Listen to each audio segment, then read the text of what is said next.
ഗാസയിൽ ഇസ്രായേൽ നടത്തുന്ന ആക്രമണങ്ങൾക്ക് മറുപടിയായി യമനിലെ സായുധ ഗ്രൂപ്പായ ഹൂതികൾ തുടർച്ചയായി ഇസ്രായേലിൽ ആക്രമണം നടത്തുന്നുണ്ട്. ലെബനിലെ സായുധ ഗ്രൂപ്പാണ് ഹിസ്ബുള്ള. സമീപകാലത്ത് നിശബ്ദമായിരുന്നു ഈ സായുധ ഗ്രൂപ്പ്. ഹിസ്ബുള്ളയും ഇസ്രായേലിനെതിരെ പോരാട്ടത്തിനൊരുങ്ങുന്നതായി റിപ്പോർട്ട്.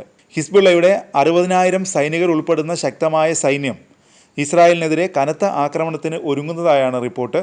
ലെബനനിൽ ശക്തമായ ആക്രമണം നടത്തിയിട്ടും വെടിനിർത്തൽ കരാറിലെത്തിയിട്ടും ഹിസ്ബുള്ളയുടെ ശക്തി ക്ഷയിപ്പിക്കാൻ കഴിഞ്ഞിട്ടില്ല. ഇറാനുമായുള്ള സംഘർഷത്തിൽ കാര്യമായ മേൽക്കൈ നേടാൻ ഇസ്രായേലിന് കഴിഞ്ഞിരുന്നില്ല. ഇസ്രായേൽ ഇറാൻ സംഘർഷം താൽക്കാലിക വെടിനിർത്തലിൽ എത്തുകയും ചെയ്തു.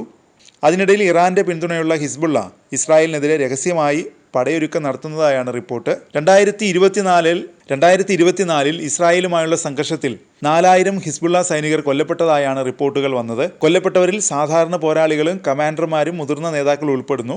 2024 നവംബറിലാണ് ഹിസ്ബുള്ള നേതാവ് നസ്രള്ള കൊല്ലപ്പെട്ടത്. പിന്നാലെ 2000-ലധികം പ്രവർത്തകർ സംഘടനയിൽ നിന്ന് പിരിഞ്ഞുപോയി. മാത്രമല്ല, ഹിസ്ബുള്ളയുടെ അധീനതയിലുണ്ടായിരുന്ന ലിതാനി നദിയുടെ തെക്കൻ മേഖലയുടെ 80% ഇപ്പോൾ ലെബനീസ് സൈന്യത്തിന്റെ നിയന്ത്രണത്തിലാണ്. വെടിനിർത്തൽ കരാറിന്റെ വ്യവസ്ഥകൾ പ്രകാരം ലിതാനി നദിയുടെ തെക്കൻ പ്രദേശത്തിന്റെ നിയന്ത്രണത്തിൽ നിന്ന് ഹിസ്ബുള്ളയ്ക്ക് വിലക്കേർപ്പെടുത്തുകയും ചെയ്തു.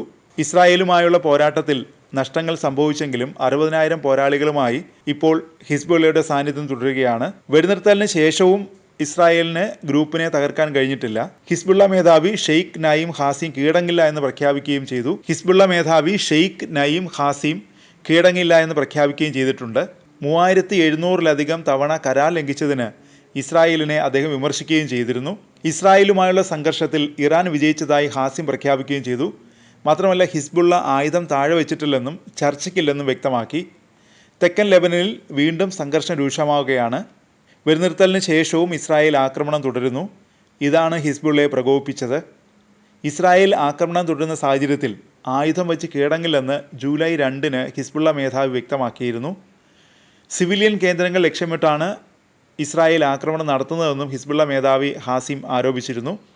ഈ സാഹചര്യത്തിൽ ഹിസ്ബുള്ള ഒരു വലിയ പ്രതികാര നടപടിക്ക് തയ്യാറെടുക്കുകയാണോ എന്ന ആശങ്കയാണുള്ളത്. അതിനിടെ ഇസ്രായേലിന് ഇറാൻ നൽകിയ വമ്പൻ തിരിച്ചടിയെക്കുറിച്ചുള്ള കൂടുതൽ വിവരങ്ങൾ പുറത്തു വരുന്നു.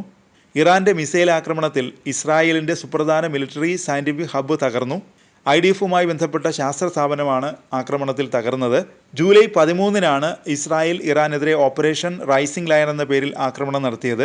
മറുപടിയായി ജൂൺ 15-ന് ഇസ്രായേൽ സൈന്യം ഇസ്രായേലിലെ പ്രശസ്തമായ വീസ്മാൻ ഇൻസ്റ്റിറ്റ്യൂട്ട് ഓഫ് സയൻസസിനെ ലക്ഷ്യമാക്കി ആക്രമണം നടത്തി. വീസ്മാൻ ഇൻസ്റ്റിറ്റ്യൂട്ട് ഇപ്പോൾ തകർന്നടിഞ്ഞ് പ്രവർത്തനരഹിതമായി കിടക്കുകയാണെന്നാണ് റിപ്പോർട്ടുകൾ പറയുന്നത്.